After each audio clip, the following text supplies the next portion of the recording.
হে তরুণ যুবকেরা, হে আমার বন্ধুরা, হে আমার মুরব্বিয়ানেরা, শুনে রেখে দিন বাবা, জেনে রেখে দেন। হে মুসলমান, একটু লক্ষ্য করুন বন্ধুরা আমার, তরুণ যুবকেরা আমার, মুরব্বিয়ানেরা আমার, আমার আল্লাহ দয়ার নবীকে পৃথিবীর জমিনে পাঠালেন, স্পেশাল করে পাঠালেন, নবী করে পাঠালেন, সমস্ত নবীদের ইমাম করে পাঠালেন। হে তরুণ যুবকেরা, নবী যে আখিরি জামানার পায়গম্বর, সেটা ছোট্ট বেলা থেকে আমার নবীর জীবন জিন্দগি থেকে বহিঃপ্রকাশ করালেন।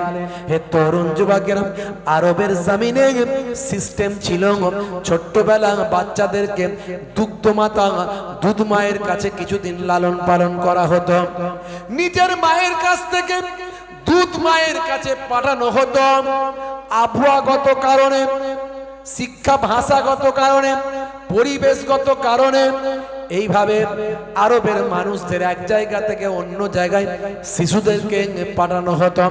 আল্লাহর নবী মক্কা নগরীতে আম্মা জান আমিনার কোলে জন্মগ্রহণ করেন, কিন্তু আল্লাহর নবীকে দুধ মা হালিমা তো সাদিয়া ভাই আমার সেই তায়েফের জমিন থেকে, ভাই আমার এসে মক্কার জমিন থেকে দয়ার নবীকে নিয়ে তায়েফের উর্বর জমিনে নিয়ে গেলেন। সেই জায়গার পরিবেশ, আবহাওয়া, সেই জায়গার ভাষা, শিক্ষা, কালচার ছিল অনেক ভালো, কিন্তু তারা ছিল গরিব। দয়ার নবী যাবার পরে তাদের গরিবী দূর হয়ে যায়। আমার নবী শিশু নবীকে নিয়ে যাওয়ার পরে তাদের অনেক বরকত হয়েছিল। আপনারা এই ওয়াজগুলো শুনেছেন, আমি বলছি না আর এগুলো। আমার নবী ছোট্টবেলা থেকে এমন কিছু অলৌকিক ঘটনা ঘটিয়েছেন যেগুলো আমাদের জন্য, নবীর শিশুকালের এই ঘটনা থেকে আমাদের জন্য শিক্ষা। হে তরুণ যুবকেরা, আল্লাহর নবী আল্লাহ রাসূলের একজন দুধ ভাই ছিল, মা হালিমাতুস সাদিয়া রাদিয়াল্লাহু তাআলা আনহার একজন পুত্র ছিলেন, যিনিও আল্লাহর নবীর মতো শিশু ছিলেন। হে তরুণ যুবকেরা, হে আমার মুরব্বিয়ানেরা, আল্লাহর নবীকে এই দুধ মা হালিমা স্তন দুগ্ধ পান করাতেন। দয়ার নবী শিশুকাল, ছোট্ট বয়স, মাসুম নবী। হে তরুণ যুবকেরা, ভাই আমার, দোস্ত আমার, নবী আমার কথা বলতে পারেন না, হাঁটতে পারেন না, নবীকে দুগ্ধ পান করাতেন মা হালিমাতুস সাদিয়া। আল্লাহর নবী একটা স্তনের দুগ্ধ থেকে দুগ্ধ পান করতেন। যখন অন্য স্তনের দুগ্ধ থেকে দুগ্ধ পান করানোর জন্য দুধমা যখন তার কলিজার টুকরা শিশু নবীকে চেষ্টা করতেন, আল্লাহর নবী শিশু নবী দ্বিতীয় স্তনে, আম্মা জানের দ্বিতীয় স্তনে মুখটা কখনো লাগাতেন না। কারণ তার এই জন্যই লাগাতেন না, সেটা তার দুধ ভাইয়ের জন্য তিনি রেখে দিতেন। দয়ার নবী শিশু কাল থেকে ইনসাফ কেমন ভাবে করা দরকার সেটা পৃথিবীর মানুষকে জানিয়ে দিয়েছে। ইনসাফ, ইনসাফে ত্রুটি করো না, সমাজের মানুষের সঙ্গে না ইনসাফি করো না, আমার নবী শেখাচ্ছে। ভাইরা আমার, তরুণ যুবকেরা আমার, কি আখলাক আল্লাহর নবী দেখিয়েছেন। 9 বছর বয়স, আল্লাহর নবীর 9 বছর বয়স। হে তরুণ যুবকেরা, হে আমার মুরব্বিয়ানেরা, এই আরবের জমিনে তখন মক্কা নগরীতে আব্বা হারাম, আব্বাজান আব্দুল্লাহ নাই। জন্মের আগেই পিতাকে দয়ার নবী হারিয়েছেন। 6 বছর বয়সে জননী মা গর্ভধারিণী আম্মা জানকে হারিয়েছেন। হে তরুণ যুবকেরা, হে আমার মুরব্বিয়ানেরা, তারপরে দাদা জানের কাছে লালিত পালিত হয়েছেন। দাদা জান আব্দুল মুত্তালিব দয়ার নবীকে লালন পালন করেছেন। হে তরুণ যুবকেরা, হে আমার মুরব্বিয়ানেরা, তারপরে দাদা জান বিদায় নিলেন। দাদা জান বিদায় নেওয়ার আগে আপন চাচা যান আবু তালেবের হাতে দয়ার নবীকে সুপ্রত করলেন। হে বাবা আবু তালেব, তোমার কলিজার টুকরা ভাই আব্দুল্লাহর কলিজার টুকরা এতিম বাচ্চা মুহাম্মদ সাল্লাল্লাহু আলাইহি ওয়াসাল্লামকে তোমার হাতে দিয়ে গেলাম। দেখো বাবা আবু তালেব, যতদিন তুমি হায়াতে থাকবে এই মুহাম্মদ সাল্লাল্লাহু আলাইহি ওয়াসাল্লাম এই অলৌকিক বাচ্চাটার যেন কোনো অসুবিধা না হয়। আবু তালেবের কাছে লালন পালন হচ্ছে, 9 বছর বয়স। মক্কা শরীফে দীর্ঘদিন ধরে পানি হয়নি, পানি দীর্ঘদিন ধরে পানি হয়নি। মাঝে মাঝে আমাদের দেশে এরকম হয় না, দীর্ঘদিন ধরে পানি হচ্ছে না, কাঠফাটা রোদ, মাটি ফাটি শুধু ফেটে যাচ্ছে, গাছপালা সব পুড়ে যাচ্ছে, জ্বলে যাচ্ছে, পেরেশান। এরকম ঘটনা ঘটে না? এই তো বছর খানেক আগে যখন গ্রীষ্মকালে এমন অবস্থা হয়েছে, আলেম ওলামারা ময়দানে সবাইকে নিয়ে নামাজ টামাজ পড়ছে, এরকম ঘটনা ঘটেছে না ঘটেনি? হ্যাঁ, বাংলাদেশেও হয়েছিল, এদেশেও হয়েছিল। সব আলেম ওলামারা ময়দানে গিয়ে ইস্তেসকার নামাজ পড়ছেন, ইস্তেসকার নামাজ পড়ছেন। ইস্তেসকার নামাজ পড়ে 2 রাকাত নামাজ পড়ে দোয়া চাইলে আল্লাহ দোয়াকে কবুল করে মেঘ দেন, পানি দেন, এই বিশ্বাস আমাদের আছে। আবার কিছু মানুষ দেখবেন এই রকম পরিস্থিতিতে ব্যাঙের বিয়ে দিচ্ছে, শুধু ব্যাঙের বিয়ে, বলে ব্যাঙের বিয়ে দিলে নাকি ব্যাঙ খুশি হয়ে যাবে, পানি হবে, ডাকবে আওয়াজ করে, পানি দাও পানি দাও পানি দাও, পানি আসবে। এরকম আছে না নাই? হ্যাঁ, ব্যাঙের বিয়ে দিচ্ছিল। যার যেটা ধারণা, বাপ কথা ঠিক না ভুল? হে তরুণ যুবকেরা, হে আমার বন্ধুরা, দীর্ঘদিন ধরে পানি হচ্ছে না, খরা হয়ে গেছে, মক্কার জমিন ফেটে গিয়েছে, মানুষ পানির জন্য হাহাকার করছে, পশু পাখিগুলো পানির জন্য পেরেশান হয়ে যাচ্ছে, গাছপালাগুলো সব পানির জন্য মারা যাচ্ছে। বাবা, হে তরুণ যুবকেরা, হে আমার বন্ধুরা, শুনে রেখে দিন বাবা, জেনে রেখে দিন বাবা, হে মুসলমান, আল্লাহর নবীর বয়স তখন মাত্র 9 বছর। আরবের জমিনে তখন বড় বড় লিডার যারা ছিল, এই বড় বড় বিভিন্ন গোত্রের বিভিন্ন দলের লিডার সংখ্যা হলো 32। এই 32 জন লিডার কাবা ঘরের ভিতরে, আজকে বর্তমানে কাবা ঘরের ওই মসজিদে হারাম, এই কাবা ঘরের চত্বরের মধ্যে একটা জায়গা ঢুকে গেছে। তৎকালীন যুগে কাবা ঘর থেকে সেটা বাইরে ছিল, একটু দূরে। জনসংখ্যা বাড়ার কারণে কাবা ঘরের এই চত্বরে, এই মসজিদের ভিতরেই জায়গাটা ঢুকে গেছে। এই জায়গাটার নাম হলো দারুন নাদওয়া। কাবা শরীফে গেলে বর্তমানে 51 নাম্বার গেট, এই 51 নাম্বার গেট দিয়ে আপনি ঢুকবেন, সামনের যে জায়গাটা পাবেন এটা হলো দারুন নাদওয়া। তৎকালীন যুগে কুফারে কুরাইশদের এটা হলো পার্লামেন্ট। এই পার্লামেন্টে তারা আলোচনা করে বিভিন্ন রকম সিদ্ধান্ত নিত। হে তরুণ যুবকেরা, এই 32 জন লিডার এই দারুন নাদওয়া পার্লামেন্টে বসে আলোচনায় সিদ্ধান্ত নিল কি করা যায়। আমরা তো নেতা, আমাদের একটা দায়িত্ব আছে না নাই? সমাজের লোক পেরেশান, আমাদেরকে তো কিছু করতে হবে। কিছু কষ্ট হচ্ছে নাকি আপনাদের? হবে না, শেষ করে দেব। সবাই বলছে, আচ্ছা কারা কারা চান না হাত তুলে দেখান তো দেখি। সত্যি সত্যি চান না? না সত্যি সত্যি চান? কোনটা? রাত যে হয়েছে বোঝা যাচ্ছে, কথা ঠিক না? হ্যাঁ, 12:30 বেজে গেছে, সর্বনাশ করেছে। আর খুব সংক্ষেপে বলবো, লম্বা চওড়া নয় বাবা, বুঝতে পারছি। একবার তাকবীর দেন তো দেখি, নারে তাকবীর। এতগুলো মানুষের আওয়াজ, গোষ্ঠস খান্ত নাকি? চর্বিওয়ালা না চর্বি ছাড়া? চর্বিওয়ালা খান কি জি? চর্বিওয়ালা খেলে তো গোশ খাওয়ার একটা জোশ থাকবে, গোশ খাবার জোশ থাকবে। গোশ খাবেন, জোশ দেখাবেন, মাঝখানে হোঁশটা ঠিক রাখবেন। এই গভীর রাত্রিতে দুনিয়ার অফিস বন্ধ, আল্লাহর অফিস খোলা না বন্ধ? যারা বলেন, হ্যাঁ, এখানে ফারিস্তারা এসেছে না আসেনি জানেন? সব জায়গায় যেখানে কোরআন হাদিসের কথা হয় ফারিস্তারা হাজির হয়। আল্লাহর নবীর হাদিস, নবী পাকের হাদিস থেকে তাহলে ফারিস্তাদের মাঝখানে আমরা বসে আছি, আমাদের কত কপাল ভালো, বুঝতে পারছেন? 1 ঘন্টা আলোচনা শুনলে আমি বলেছি সারা জীবন নফল ইবাদতের থেকে ভালো। তাহলে কত বড় দরজার মানুষ আমরা হয়ে গেছি। এখন জান্নাতের বাগানে বসেছি, ফারিস্তাদের মাঝখানে বসে আছি, অনেক নেককার ইমানদার জেনেরাও এখানে এসে হাজির হন। জোরে বলেন সুবহানাল্লাহ। তাদের মাঝখানে আছি, আমাদের জোশ বাড়বে না কমবে? তাহলে আওয়াজ কই? হ্যাঁ, মাঝে মাঝে তো মিছিলে বেরোন। হ্যাঁ, মিছিলে বেরোবেন, বেরোতে বারণ করছি না। দুনিয়াদারি করলে দুনিয়ার পার্টি পলিটিক্স করবেন, মিছিল টিছিল করবেন, করতে পারেন, অসুবিধা নাই। হ্যাঁ, সে করুন, কিন্তু নামাজের পারিটা ভুলে গেলে চলবে না, ইসলামের পারিটা ছেড়ে দিলে চলবে না।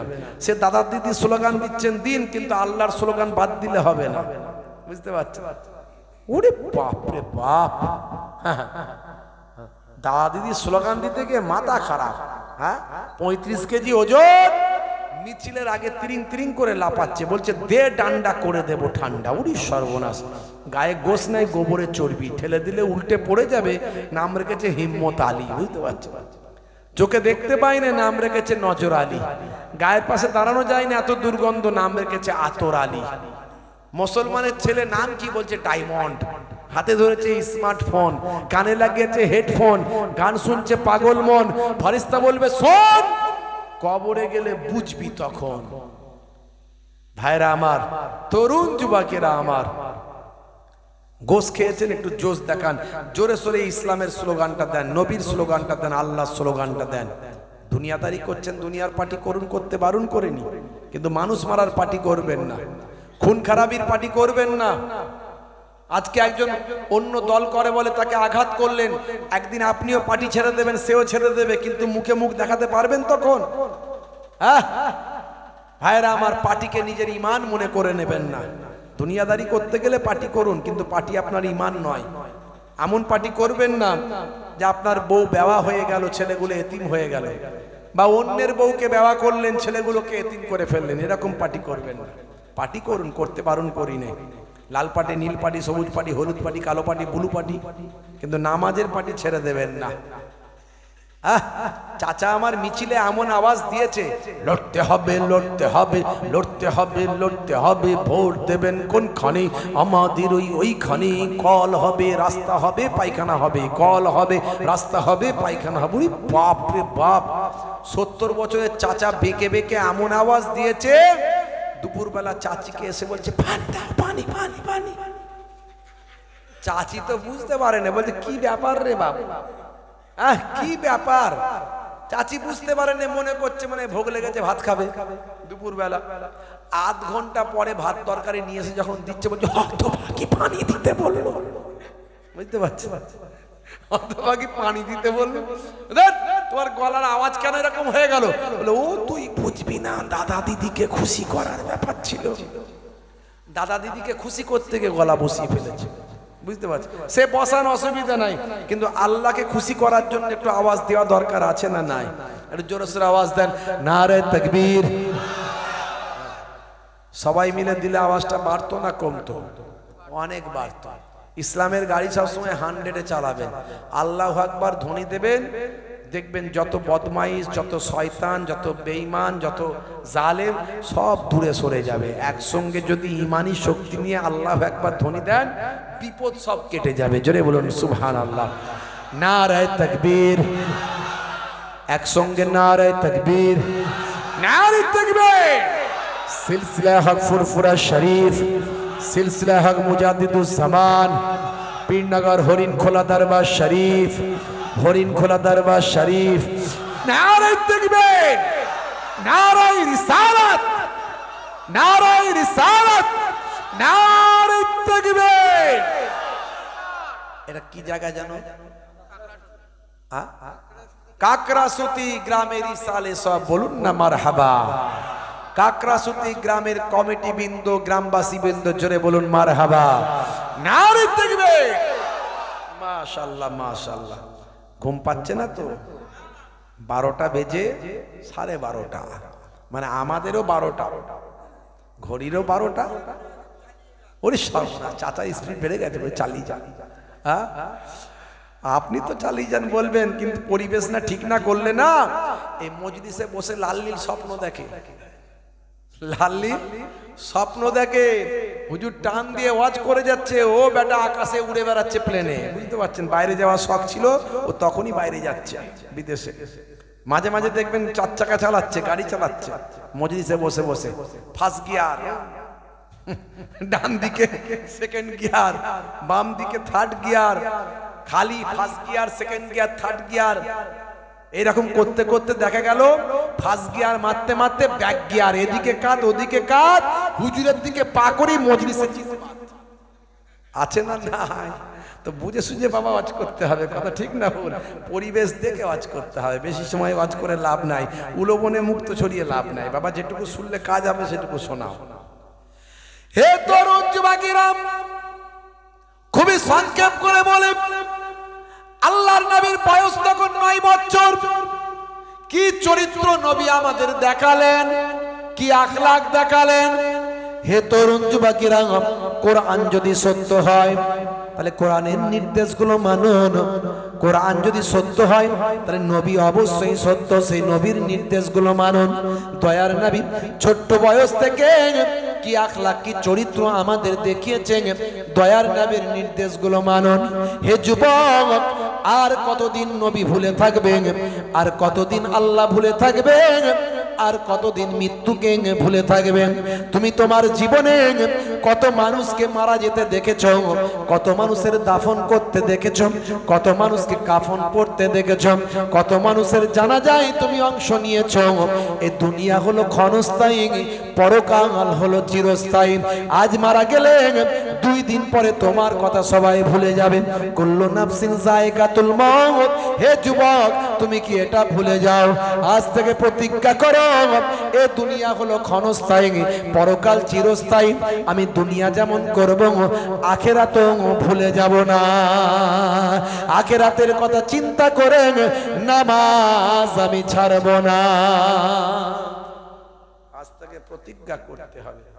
ভাইরা আমার, তরুণ যুবকেরা আমার, মুরব্বিয়ানেরা আমার, হে মুসলমান একটু লক্ষ্য করুন। হে আমার বন্ধুরা, শুনে রেখে দিন বাবা, জেনে রেখে দেন। হে যুবকেরা, আল্লাহর নবীর বয়স তখন 9 বছর। 9 বছর বয়স নবীর আমার। আল্লাহর নবী হযরতে আবু তালেবের কাছে লালিত পালিত হন, বড় ভালোবাসতেন হযরতে আবু তালেব। সব কিছুর থেকে নবীকে বড় ভালোবাসতেন। শিশু মোহাম্মদ, ভাই আমার এতিম মোহাম্মদ সাল্লাল্লাহু আলাইহি ওয়াসাল্লামকে বড় প্যার করতেন। হে তরুণ যুবকেরা, দারুন নাদওয়ায় মিটিং হয়েছে। 32 জন আরবের বড় নেতা, তারা ঠিক করেছেন আমরা সকালবেলা কাবা শরীফের সামনে ভাই আমার ওই জীবিত পশু জবাই করে তার রক্তের উপর হাত ডুবিয়ে আমাদের শপথ করতে হবে। আরবের মানুষ, মক্কার মানুষ কোন প্রতিজ্ঞাবদ্ধ হলে রক্তে, কাঁচা রক্তে তারা হাত ডুবিয়ে প্রতিজ্ঞাবদ্ধ হতো। যতক্ষণ পর্যন্ত জীবন থাকবে প্রতিজ্ঞা, এই প্রতিজ্ঞা কখনো নষ্ট করব না, প্রতিশ্রুতি কখনো ভঙ্গ করব না। কি প্রতিশ্রুতি তারা করবে? এই সকালবেলা 32 জন লিডার কাবা শরীফের সামনে জীবিত পশুকে জবাই করে তার রক্তে গামলায় ভরে 32 জন তাতে হাত ডুবিয়ে প্রতিজ্ঞা করবেন। কি প্রতিজ্ঞা করবেন? কাবা শরীফের দেওয়াল ধরে আমরা থাকব যতক্ষণ না আল্লাহ পানি দেন। এই কাবার মালিক যতক্ষণ না পানি দেন, আমরা কাবা শরীফের দেওয়াল ছাড়ব না, একজনও ছাড়ব না। 32 জন কাবার দেওয়াল ধরে আমরা প্রার্থনা করব। নবী আসার আগেও কাবাকে কিন্তু সবাই আল্লাহর ঘর বলে মনে করে। এই জন্য হজ কিন্তু বাবা আদম নবী থেকেই শুরু হয়েছে। কাবা তওয়াফ বাবা আদম নবী থেকেই শুরু হয়েছে, বুঝতে পারছেন? কাবা কিবলা হয়েছে আমাদের নবী থেকে। জোরে বলেন সুবহানাল্লাহ। আগে মানুষ নামাজ পড়তো বাইতুল মুকাদ্দাসের দিকে মুখ করে নামাজ পড়তো। সমস্ত নবীদের জামানাতেই নামাজ ছিল, রোজা ছিল, কিন্তু এরকম সিস্টেমেটিক নামাজ রোজা ছিল না। কিন্তু নামাজ রোজা ছিল। এই জন্য আসমানি কিতাবগুলোতে অন্যান্য নবীদের কথা পাওয়া যায়। কোরআন মাজিদে আমরা বলি আদম, আসমানি অন্যান্য কিতাবগুলোতে এই যে ইহুদি নাসারা এরা বলে অ্যাডাম। আমরা বলি আদম, ইহুদি নাসারারা বলে অ্যাডাম। আমরা বলি মা হাওয়া, তারা বলে ঈব। আমরা বলি দাউদ, তারা বলে ডেভিড। আমরা বলি সুলাইমান, তারা বলে সুলেমান। আমরা বলি মুসা, তারা বলে মোজেস। আমরা বলি ঈসা, তারা বলে যিশু।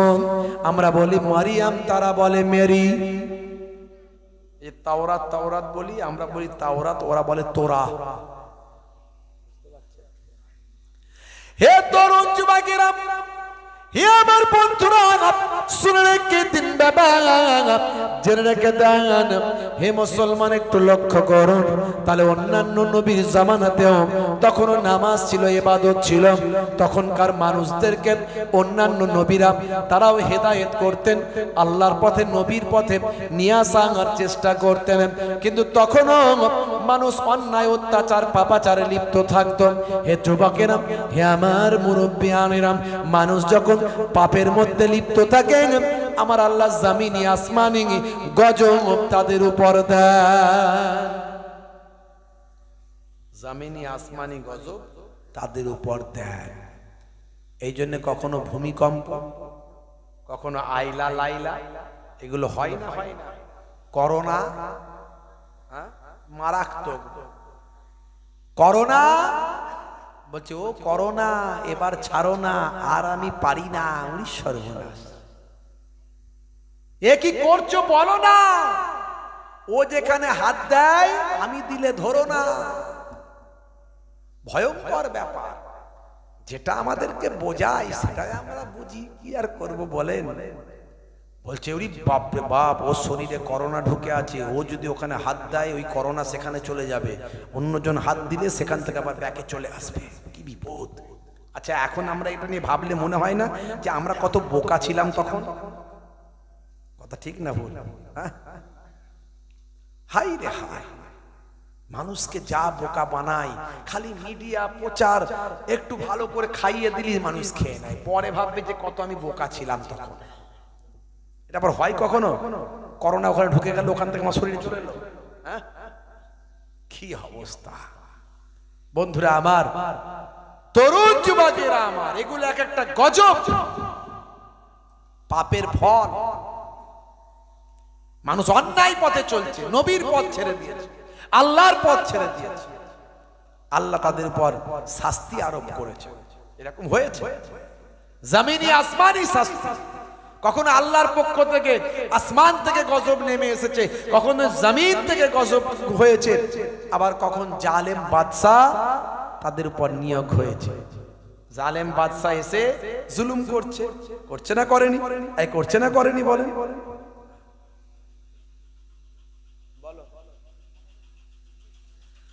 হে তরুণ যুবকেরা, হে আমার বন্ধুরা, শুনে রেখে দিন বাবা, জেনে রেখে দেন, আমার আল্লাহ সেই সময় যে গজবটা দিয়েছিলেন সেটা হলো খরা হয়ে গিয়েছিল।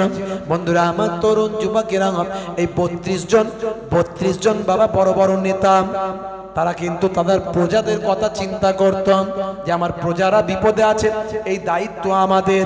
তাই পানি যখন হচ্ছে না, আমাদেরই কিছু করতে হবে। হে যুবকেরা, হে আমার বন্ধুরা, সকালবেলা এই কাবা ঘরের চত্বরে তারা গেল, জীবিত কতগুলো পশু জবাই করে তার রক্ত গামলা, বালতি ভর্তি, গামলা ভর্তি রক্ত নিল। এই রক্ততে 32 জন তাদের ভাই আমার কনুই পর্যন্ত হাতটা ডুবিয়ে দিয়ে প্রতিজ্ঞাবদ্ধ তারা হলো, আমরা মরে গেলেও কাবার দেওয়াল ছাড়ব না, কাবার মালিকের কাছে প্রার্থনা করব যতক্ষণ না আকাশ থেকে বৃষ্টি বর্ষণ না হয়। এই 32 জনের ভিতরে হযরতে আবু তালেব, আল্লাহর নবীর চাচা জানো ছিলেন। সকালবেলা যখন আল্লাহর নবীর চাচা যান কাবা ঘরের চত্বরের দিকে যাবেন প্রতিজ্ঞাবদ্ধ হওয়ার জন্য, এমন সময় এই ভাই আমার শিশু নবী 9 বছর বয়স। সেই সময় চাচা জানেন জামার কাপড়টা টেনে ধরলেন, আমি যাব। চাচা জান বললেন, বাবা মোহাম্মদ তুমি যেও না, তুমি বাচ্চা বয়স, ছোট মানুষ, তুমি যেও না, ওখানে বড় বড় নেতা, বড় বড় লিডারেরা আসবে। কিন্তু নাছর বান্দা আল্লাহর নবী শিশু নবী চাচা জানের কাপড়টা টেনে ধরলেন। চাচা জান বড় প্যার করতেন, বড় ভালোবাসতেন। আর এতিম মুহাম্মদ সাল্লাল্লাহু আলাইহি ওয়াসাল্লামের নূরওয়ালা চেহারাখানা এতটাই অ্যাট্রাকশন ছিল যে এই চেহারাখানাকে বিতাড়িত করতেন, তাড়িয়ে দিতেন কেউ আর পারতো না। হযরতে আবু তালিব তো পারতেন না। এতিম মুহাম্মদ সাল্লাল্লাহু আলাইহি ওয়াসাল্লামের চেহারাখানা নূরওয়ালা চেহারা তার হৃদয়টা বিগলিত করত। আহারে এই বাচ্চাটাকে আমি ছেড়ে কেমন করে যাই। সকালবেলা আল্লাহর নবী শিশু নবীকে নিয়ে চাচা আবু তালেব কাবা শরীফের চত্বরে গিয়ে হাজিরা দিলেন। এমন সময় বাকি নেতারা বলল, আবু তালেব তুমি কি আর জায়গা পেলে না? তোমার ভাতিজাকে এখানেও নিয়ে আসতে হলো। সারা এলাকার মানুষ কাবা ঘরের চত্বরে জড়ো হয়েছে। মক্কার বড় বড় নেতারা পানির জন্য কি ব্যবস্থা করছে। দূরে সব আত্মীয় স্বজন আছেন। আল্লাহর নবীকে চাচা জান বললেন, বাবা মুহাম্মদ তুমি যাও, আমার ওই পরিবার আত্মীয়দের কাছে চলে যাও, ওই দূর থেকে দেখো, আমার কাছে এসো না। হে তরুণ যুবকেরা, আল্লাহর নবী নিরুপায় হয়ে আত্মীয় স্বজনের কাছে দূরে চলে গেলেন। এদিকে তারা হাত ওই রক্তের মধ্যে প্রবেশ করিয়ে প্রতিজ্ঞাবদ্ধ হলেন।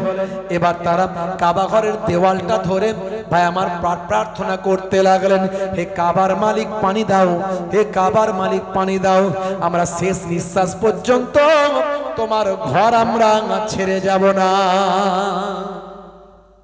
বুঝতে পারছেন? সকাল গড়িয়ে দুপুর, দুপুর গড়িয়ে সন্ধ্যা, সন্ধ্যা গড়িয়ে রাত, সারাক্ষণ কত কষ্ট করে তারা ওখানে থাকে।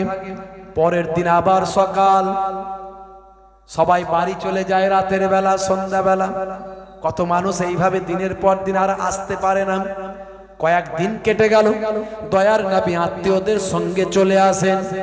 হে তরুণ যুবকেরা, হে আমার মুরব্বিয়ানেরা, একদিন দেখতে পাওয়া যায় দুপুর বেলা প্রচন্ড রোদ, একেবারে যেন মনে হচ্ছে মাটি টকবক করে ফুটছে, জমিনে পা রাখা যায় না। আজও আরবের মাটি বড় গরম। আমি কয়েকদিন আগে মাত্র ফিরেছি, আপনারা জানেন আমি সেখানে উমরা হজে গেছিলাম। এই মাত্র এক সপ্তাহ কদিন হলো মাত্র মদিনা শরীফ মক্কা শরীফ থেকে এসেছি।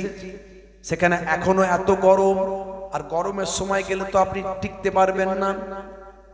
পানির দাম বেশি, তেলের দাম কম, সারাক্ষণ গাড়িতে বাড়িতে এসি চলে, গাড়ির স্টার্ট 24 ঘন্টা, বাইরে বেরোলে সারাক্ষণ গাড়ি বন্ধ হয় না। বুঝতে পারছো? আর নবী এক সময় দোয়া চেয়েছিলেন, আয় আমার আল্লাহ, আয় আমার মাবুদ, তুমি যদি ওহদ পাহাড়টা আমার জন্য সোনা বানাতে, তাহলে আমি 3 দিনের ভিতরে সেই সোনাটা আমি দান করে দিতাম। ওহদ পাহাড়টা প্রায় 21 মাইল, 21 মাইল ত্রিভুজের মতো 3 দিকে ঘিরে আছে। একজন ট্যাক্সি ড্রাইভার বলল যে হুজুর জানেন না 3 দিকে ঘিরে আছে ত্রিভুজের মতো, এটা ঠিক, তবে ওটা যদি লেখা হয়, লিখলে মিম হা মিম দাল মিম হে মিম দাল মোহাম্মদ, এই নবী পাকের নামের সঙ্গে যেন মনে হয় এই ওহদ পাহাড়টা মিলে যায়। হে তরুণ যুবকেরা, আল্লাহর নবী শুধু দোয়া চেয়েছিলেন, যদি আল্লাহ ওহদ পাহাড়টা সোনা বানাতেন আমি 3 দিনের ভিতর দান করে দিতাম। আল্লাহর নবী বলেননি ওহদ পাহাড়কে সোনা বানিয়ে দাও, শুধু একটা দোয়া চেয়েছিলেন, যদি বানাতেন তাহলে আমি দান করে দিতাম। দানের গুরুত্ব বোঝাতে দানের ফজিলত বোঝাতে নবী আমার এটা বলেছিলেন। হে তরুণ যুবকেরা, তারপর থেকে আমার আল্লাহ আরবের জমিনকে সোনার জমিন বানিয়ে দিলেন। এবারেও শুনলাম মদিনা শরীফে আবার একটা সোনার খনি পাওয়া গিয়েছে। এবারেও শুনলাম সোনার খনি পাওয়া গিয়েছে, সরকার ঘিরে রেখেছে, কাউকে যেতে দেয় না। বুঝতে পারছেন? ওখানকার স্থানীয় লোকেরা বলল, হুজুর সোনার খনি আবার মদিনা শরীফে বেরিয়েছে, পাওয়া গেছে। বুঝতে পারছেন? ওরা পৃথিবীর সবচেয়ে বড় ধনী লোক হবে না তো কে হবে? কিন্তু হলে কি হবে? বুদ্ধিটাকে কাজে লাগাচ্ছে না। আমেরিকা ওদেরকে চালায়, আর ওরা আমেরিকাকে কিন্তু আর বিক্রি করতে পারত যদি দিমাগটা একটু লাগাতো। হে তরুণ যুবকেরা, হে আমার বন্ধুরা, শুনে রেখে দিন বাবা, জেনে রেখে দেন। হে মুসলমান, এমন সময় দেখতে পাওয়া যায়, ভাই আমার দোস্ত আমার, প্রচন্ড রৌদ্রের তাপ। আল্লাহর নবী দূর থেকে দেখছেন, চাচা জানকে দেখে দেখছেন, হাই রে হাই, চাচা জান ঘেমে গিয়েছেন, বড় কষ্ট পাচ্ছেন, চাচা জানের শরীর যেন খারাপ হয়ে আসছেন। নবী আমার সহ্য করতে পারলেন না, ওইটুকু বাচ্চা শিশু নবী আমার আপনজনের কষ্টে কতটা ব্যথিত হচ্ছেন, সেই সময় নবী আমাকে আপনাকে শিখিয়ে দিচ্ছেন। দেখো, আমি চাচা জানকে দেখতে পেয়ে আর সহ্য করতে পারছেন না, চাচা জানের কষ্টে, চাচা জানের দুঃখে নবী আমার দুঃখিত হলেন। টুক টুক টুক টুক করে আত্মীয়দের কাছ থেকে হেঁটে গিয়ে 9 বছরের শিশু নবী চাচা জান ওই কাবা শরীফের দেওয়ালটা ধরে আর হাউমাউ করে কাঁদছেন। চাচা জানের কাছে গিয়ে চাচা জানের কাপড়টা নবী আমার আবার টেনে ধরেছে, মাথাটা নিচু করে। হযরত আবু তালেব বললেন, বাবা মুহাম্মদ, আবার কি হলো তোমার বলো? আল্লাহর নবী বলেন, চাচা জান, আপনার কষ্ট দেখে আমি এসেছি, আপনি বড় ঘেমে গিয়েছেন, আপনি বড় কষ্ট পাচ্ছেন, একবার মাথাটা নিচু করুন, আমি আপনার চেহারাটা ঘামটা একটু মুছিয়ে দিই। দেখেছেন শিশু নবী কেমন শিক্ষা দিচ্ছেন, কি মহানুভবতা দেখিয়েছেন, কি আন্তরিকতা দেখিয়েছেন, কি প্রেম দেখিয়েছেন, কি মানবিকতা দেখিয়েছেন। সে মানবিকতা নবী শিশুকালে আমাদের দেখাচ্ছেন, আর আমরা কিন্তু বড় বয়সেও গ্রহণ করতে পারছি না। আজ থেকে সে মানবিকতা বাড়ান, এর নাম ইসলাম। আমরা মনে করি শুধু নামাজ পড়লেই শেষ, নামাজ তো পড়তেই হবে, তার সঙ্গে এগুলো আপনাকে রাখতে হবে, তবেই সচ্চা মুসলমান হতে পারবে। হে তরুণ যুবকেরা, হে আমার বন্ধুরা, হযরত আবু তালেব বললেন, বাবা মুহাম্মদ, তুমি এখানে থেকো না। ওই সমস্ত মানুষগুলো তারা তো তোমাকে চেনে না, তারা তোমাকে বোঝে না, তারা তোমাকে কটু কথা বলতে পারে। যাও যাও বাবা মুহাম্মদ, ও আমার কলিজার টুকরা শিশু মুহাম্মদ সাল্লাল্লাহু আলাইহি ওয়াসাল্লাম, যাও তুমি আত্মীয়দের কাছে গিয়ে দূরে গিয়ে সেখানে দাঁড়াও। হে তরুণ যুবকেরা, আবার দুপুর গড়িয়ে গেল, আবার সন্ধ্যা হয়ে গেল, আবার রাত্রি হয়ে গেল, সবাই বাড়ি চলে গেল। দিনের পর দিন কেটে যায়, আমার আল্লাহর দরবারে ওই 32 জনের দোয়া কবুল হয় না, আকাশ থেকে এক বিন্দু পানি হয় না। দিনের বেলা এত রৌদ্রের তাপ আরবের মানুষেরা টিকতে পারে না। কষ্ট পাচ্ছে বাবা আমার, নবী আমার এসেছে, আহা চাচা জান আমার কষ্ট পাচ্ছে, নবী আমার সহ্য করতে পারেন না। দয়ার নবী পরের দিন আবার প্রচন্ড রৌদ্রে, সকলেই কষ্ট পাচ্ছে, জীবন বেরিয়ে যাচ্ছে, কেউ অসুস্থ হয়ে পড়ছে। এ তরুণ যুবকেরা, নবী আমার টুক টুক টুক টুক করে চাচা জানের কাছে গিয়ে আবার চাচা জানের কাপড়টা টেনে ধরেছে। চাচা জান আবু তালিব বললেন, বাবা মুহাম্মদ, আবার তোমার কি হলো? বলে, চাচা জান, আপনারা যে দোয়া চাইছেন সকলে, আমার আল্লাহ দোয়া কবুল করেননি। আপনারা একবার সরে যান, আমি মুহাম্মদ, আমি একবার দোয়াটা চাই। আমি যদি দোয়া চাই, আমার আল্লাহ ফেরাবেন না। জোরে হবে না, জোরে হবে না। আবু তালেব বললেন, বাবা মুহাম্মদ, আমি তো বুঝেছি, কিন্তু এরা কি আর বুঝেছে? এরা তো আর বোঝেনি, এরা তোমার কথা শুনবে না। তুমি ছোট মানুষ, তুমি এখানে আর থেকো না, যাও, চলে যাও, তুমি চলে যাও। আবার মনটা খারাপ করে দয়ার নবী চলে গেলেন। চাচা জানের কষ্ট সহ্য হয় না, চাচা জানকে আর কষ্ট দিতে চাইছেন না, কিন্তু নিরুপায় আবার চলে গেলেন। আবার দিন যায়, সন্ধ্যা যায়, রাত যায়, আবার সকাল হয়। হে তরুণ যুবকেরা, হে আমার বন্ধুরা, পরের দিন আবার প্রচন্ড রৌদ্রের চাপ, মানুষ টিকতে পারে না। শিশু নবী আমার থাকতে না পেরে আবার চাচা জানের কাছে এসে আবার কাপড়টা টেনে ধরেছেন। কি হলো বাবা মুহাম্মদ সাল্লাল্লাহু আলাইহি ওয়াসাল্লাম? মা দয়ার নবী বলেন, চাচা জান, আপনারা একবার সরে আসুন, আমাকে একবার সুযোগ দেন। আপনারা তো এত চাইলেন, পানি হলো না। আমি মুহাম্মদ, আমি চাইলি পানি হবে। হে তরুণ যুবকেরা, কিছু সরদার, কিছু নেতা, তারা বলল একবার তাকে সুযোগ দাও। আবার কিছু জন বলেন না না, এটা কখনো হতে পারে না, এটা আমাদের সম্মান নষ্ট। আমরা এত বড় বড় নেতা, আর আমরা একটা বাচ্চা ছেলেকে দোয়া চাওয়ার জন্য দেব? না না না, এটা আমরা পারবো না। এমন সময় নেতাদের মধ্যে বাকবিতণ্ডা, যুদ্ধ, বাকযুদ্ধ শুরু হলো। কিছু জন বলে, আরে বাবা, তোদের ওই সব নেতাই গুলি মেরে দে, যাকে দিয়ে কাজ করলে কাজ হবে সেটাই করে নেন। এই বলে নিজেদের মধ্যে বাকবিতণ্ডা জড়ো হলো। শেষে অবশেষে সবাই সরে তারা চলে এলো। বলল, বাবা মুহাম্মদ, তুমি হলে অলৌকিক বাচ্চা, আমরা সেটা জানি। আচ্ছা, তুমি যখন একবার সুযোগ নিতে চাও, তুমি একবার মহান স্রষ্টার কাছে প্রার্থনা করে দাও। আল্লাহর নবী বললেন, আপনারা আমার পেছনে আসুন, আর আমাকে আপনাদের সামনে দিন। তিনি হলেন নবী, তিনি পেছনে থাকবেন আর বাকিরা সামনে থাকবে, হয় নাকি? আপনারা পেছনে আসেন, আমাকে সামনে দিন। হে তরুণ যুবকেরা, আল্লাহর নবী ছোট্ট বয়স, 9 বছরের বাচ্চা। সেই সময় শিশু নবী একথা বলার পর 32 জন নেতা শিশু নবীর পেছনে চলে গেল। দয়ার নবী আমার সামনে চলে এলেন, এসে কাবা শরীফের চত্বরে দাঁড়িয়ে একবার মাথাটাকে আকাশের দিকে শুধু তুললেন। তোলার সঙ্গে সঙ্গে আকাশের রৌদ্র মেঘে ঢাকা পড়ে গেল। হে তরুণ যুবকেরা, নবী আমার মাথাটা একবার নামালেন, আবার একবার মাথাটা উপরের দিকে তুললেন। তোলার সঙ্গে সঙ্গে কালো মেঘ থেকে কয়েক ফোঁটা করে বৃষ্টি শুরু হলো। তারপরে দয়ার নবী আমার মাথাটা নামিয়ে নিলেন, আবার একবার তুললেন। তোলার সঙ্গে সঙ্গে আকাশ থেকে অফুরন্ত পানি নাজিল হলো। জোরে হবে না নারে তাকবীর, নারে তাকবীর। ভাইরা আমার, ছোট্ট বয়সে শিশু নবী আমাদেরকে এত কিছু শেখালেন। বাবা দেখো, দয়া, রহম, মানবিকতা আমি তোমাদের ছোট বয়সে শিখিয়ে দিচ্ছি। এরকম অনেক ঘটনা, আমি বেশি কথা বলবো না।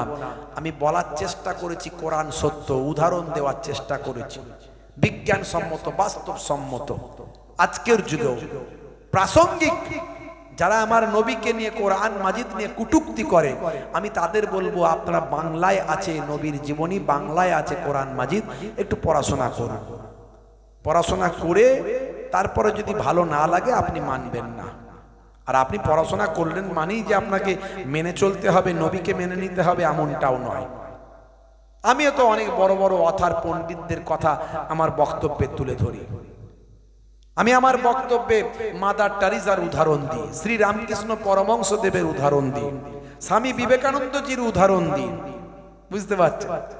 জিসাসের উদাহরণ দিই। তারা বলে যিশু, আমরা বলি ঈসা নবীর উদাহরণ দিই। তার মানে আমি খ্রিস্টান হয়ে গেলাম না, তার মানে আমার ধর্ম পাল্টে গেল না, বরং আমার উচিত বড় বড় মনীষী, ভালো মানুষ যারা মনীষী, বড় বড় ধর্মীয় ব্যক্তিত্ব, তাদের সম্মান করা। যে প্রকৃত ধার্মিক হবে সে অন্য ধর্মের ধর্মীয় ব্যক্তিদের সম্মান করবে। ধর্ম মানুষকে ধার্মিক বানায়, ধারণ করতে শেখায়, সৎ বানায়, অনেস্ট বানায়। ধর্মের দোহাই দিয়ে যদি কেউ অন্যায় করে, বুঝতে হবে সে অপরাধ করছে, অন্যায় করছে। আর যদি বলে এটা আমার ধর্মে শিখিয়েছে, বুঝতে হবে সেই ধর্মটার ডাউট আছে। কারণ কোন ধর্ম মানুষকে খারাপ হতে শেখায় না কখনো। হে তরুণ যুবকেরা, হে আমার বন্ধুরা, শুনে রেখে দিন বাবা, জেনে রেখে দেন, এই পৃথিবীতে আমার আল্লাহ আপনাকে আমাকে বেকার সৃষ্টি করেননি, খামোখা সৃষ্টি করেননি। এমনি এমনি পৃথিবীর জামিনে আমাকে আপনাকে আল্লাহ পাঠাননি। আমার আল্লাহ আপনাকে আমাকে পাঠিয়েছেন। কোরআন মাজিদে আল্লাহ বলছেন, মা খালাকতুল জিন্না ওয়াল ইনসা ইল্লা লিয়াবুদুন। হে তরুণ যুবকেরা, আমার আল্লাহ পৃথিবীর জমিনে আপনাকে পাঠিয়েছেন কেবলমাত্র ইবাদত করার জন্য।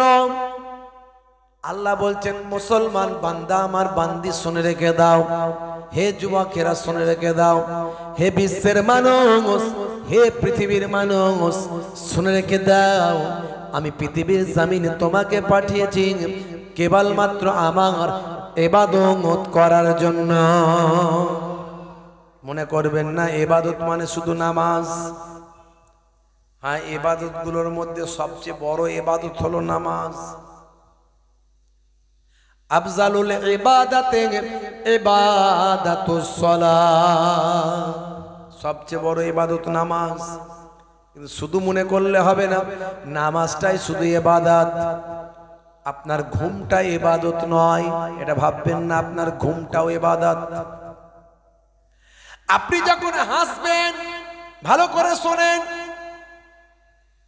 আপনি যখন হাসবেন, যদি নবী আনার তরিকায় হাসেন, হাসি হলো তিন ধরনের। একটা হলো কাহা হাসি, একটা ভাই আমার দাঁত মুখ বের করে হাসি, হাহা করে আওয়াজ করে হাসি। আর একটা হলো মুচকে হাসি, আমরা যেটা বলি এটাকে বলা হয় তাবাসসুম হাসি। হে তরুণ যুবকেরা, আমার আপনার নবী এই তাবাসসুম হাসিটা সারাটা জীবন হেসেছেন। আপনি আজ থেকে যদি প্র্যাকটিস করেন, আমি আওয়াজ করে হাসবো না, হাসি হাসি মুখটা হবে, শুধু দুটো হয়তো দাঁত বেরোলো আর হাসির মতো চেহারাটা হলো, এটা হলো তাবাসসুম হাসি। আমার নবী হেসেছেন তাই আমি এই হাসিটা প্র্যাকটিস করছি। হে যুবকেরা, এই তাবাসসুম হাসি যদি আপনি হাসেন, নবী হেসেছেন বলে হাসছেন, সুন্নতের সওয়াবটা আমার আল্লাহ আপনার নামাজ আমলে দান করে দেবেন। অর্থাৎ আপনি হাসলেও সওয়াব আপনার হবে, ইবাদত হবে। হাসলেও ইবাদত, কাঁদলেও ইবাদত। আপনি আল্লাহর ভয়ে যদি কাঁদেন, আপনার জীবনের গুনাহ আল্লাহ মাফ করে দেবেন। তাহলে মুসলমান হাসলেও ইবাদত, কাঁদলেও ইবাদত, ঘুমালেও ইবাদত, জেগে থাকলেও ইবাদত। জোরে হবে না? আমরা মনে করি শুধু নামাজটাই মনে হয় ইবাদত, রোজাটাই মনে হয় ইবাদত। হে তরুণ যুবকেরা, হে আমার বন্ধুরা, শুনে রেখে দিন বাবা, জেনে রেখে দেন, আল্লাহর নবী আল্লাহ রাসূল জানিয়ে দেন বাবা, মুসলমানের উপর 5টা হক, অন্য হাদিসে বলা হয়েছে 6টা হক। হাক্কুল মুসলিমে আলাল মুসলিমে খামস, 5টা হক। রাদ্দুস সালাম, সালামের জবাব দিতে হবে। হ্যাঁ, সালাম দিলে কেউ জবাব দিতে হবে। সালাম দেওয়া সুন্নাত, আর জবাব দেওয়া ওয়াজিব। জোরে বলুন সুবহানাল্লাহ। ওয়াজিব মানে হলো বাধ্যবাধকতা, আবশ্যিক। না হলে যদি কেউ ওয়াজিব ছেড়ে দেয়, গুনাহগার হতে হবে। আপনি সালাম দিলে সুন্নতের সওয়াব পাবেন। সালাম যদি বাইচান্স না দিলেন, গুনাহ হবে না। তবে আল্লাহর নবী বলেছেন, আসসালামু কাবলাল কালাম, কথা বলার আগে দাও তুমি সালাম। সালাম দিয়ে কালাম করা শুরু করো, মানে কালাম মানে কথা, সালাম দিয়ে কথা বলা শুরু করো। তবে যদি বাইচান্স না দেন, গুনাহ হবে না। কিন্তু যদি আপনাকে সালাম দিয়েছে, উত্তর যদি না দেন, তাহলে গুনাহ হবে। বুঝতে পারছেন ইসলামের সিস্টেম? মানে আপনাকে কেউ সালাম দিয়েছেন, আপনি তাকে ইগনোর করতে পারবেন না, উত্তর আপনাকে দিতেই হবে, কথা আপনাকে বলতেই হবে। আর ইসলাম চায় না যে আপনি ঝগড়ার মধ্যে থাকুন, ইসলাম চায় আপনি মিল মহাব্বত বন্ধুত্বের মধ্যে থাকুন। তাই আপনি 3 দিনের বেশি কথা বন্ধ রাখা নিষেধ। যে বান্দা প্রথম সালাম দেবে, কিতাবের মধ্যে এসেছে হযরতে আলী মুর্তজা কারামাল্লাহু ওয়াজহু বলেন, তার জন্য জান্নাতে একটা বালাখানা অট্টালিকা আমার আল্লাহ তৈরি করে দেবেন। হে তরুণ যুবকেরা, হে আমার বন্ধুরা, শুনে রেখে দিন বাবা, জেনে রেখে দেন, আল্লাহর নবী আল্লাহ রাসূলের দরবারে সাহাবায়ে কেরামেরা আসতেন। হযরতে আলী মুর্তজা কারামাল্লাহু ওয়াজহু এসেছেন, এসে দেখছেন হযরতে আবু বকর সিদ্দিক রাদিয়াল্লাহু তাআলা আনহু বসে আছেন। কে কাকে সালাম দেবে শুনে রাখুন। আগন্তুক ব্যক্তি উপবিষ্ট ব্যক্তিকে সালাম দেবে। মনে করুন আপনি বসে আছেন, কোন একজন ব্যক্তি এলেন, সালামটা কে কাকে দেবে? ইসলামে বলা হলো, কিতাবের মধ্যে বলা হলো, যে এলো সে এসে আগে সালাম দেবে। ইসলাম কমপ্লিট কোড অফ লাইফ, আপনার পরিপূর্ণ জীবন ব্যবস্থার নাম হলো ইসলাম। বন্ধুরা আমার, তরুণ যুবকেরা আমার, মুরব্বিয়ানেরা আমার, হে যুবকেরা, একজন ব্যক্তি অধিক ব্যক্তিকে সালাম দেবে। অনেক লোক আছে, একজন লোক এলো, সে অনেক ব্যক্তিকে সালাম দেবে। ভাইরা আমার, তরুণ যুবকেরা আমার, আরোহী উপবিষ্ট ব্যক্তিকে সালাম দেবে। সালাম দেওয়ার সিস্টেম 1450 বছর আগে আল্লাহর নবী শিখিয়ে দিয়েছেন। সালাম দেওয়া সুন্নাত, জবাব দেওয়া হলো ওয়াজিব। এখন আমরা সালাম দিতে চাই না। যে বান্দা প্রথম সালাম দেবে তার জন্য আমার আল্লাহ জান্নাতে একটা অট্টালিকা বানিয়ে দেবেন। কিন্তু এখন সালামটা হয়ে গেল ফ্যাশন, খালি হাতটা তুলে দিলেই হয়ে গেল সালাম। কথা ঠিক না বল? এ যাচ্ছে মোটরসাইকেলে, ও যাচ্ছে মোটরসাইকেলে, এ যাচ্ছে সাইকেলে, ও যাচ্ছে মোটরসাইকেলে, ও একবার হাতটা তুলে দিল, ও একবার তুলে দিল, মুখে কিছু বলতে হলো না, তার মানে ওরই মাঝখানে সালাম কালাম সব হয়ে গেল। কথা ঠিক না বল? আবার সালাম এখন দিলে বিপদ। চায়ের দোকানে চাস্তো ভাই বসে আছে, ফুফুতো ভাই যদি এসে বলে আসসালামু আলাইকুম, তাহলে যেই সালাম দিল ও সালামের জবাব দিয়ে বলল, ফুফুতো ভাই এসেছিস, একটা চা খাইয়ে দে, তার মানে সালাম দিয়েছে, মানে বেটা ঠেলাই পড়েছে তাই সালাম দিয়েছে, এরকম একটা ধারণা। হে তরুণ যুবকেরা, এখন হুজুর মনে করে শ্রোতা আমাকে সালাম দেবে,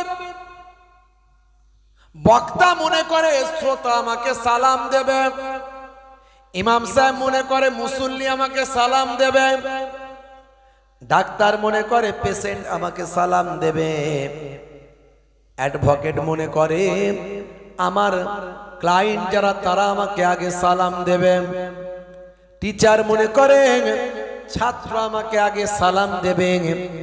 হে তরুণ যুবকেরা, হে আমার বন্ধুরা, দোকানদার মনে করে খদ্দের আমাকে সালাম দেবে, হুজুর পীর সাহেব মনে করেন মুরিদ আমাকে আগে সালাম দেবে, আর হযরতে আলী মুর্তজা কারামাল্লাহু ওয়াজহু মনে করেন আমার আগে যেন কেউ না সালাম দিতে পারে।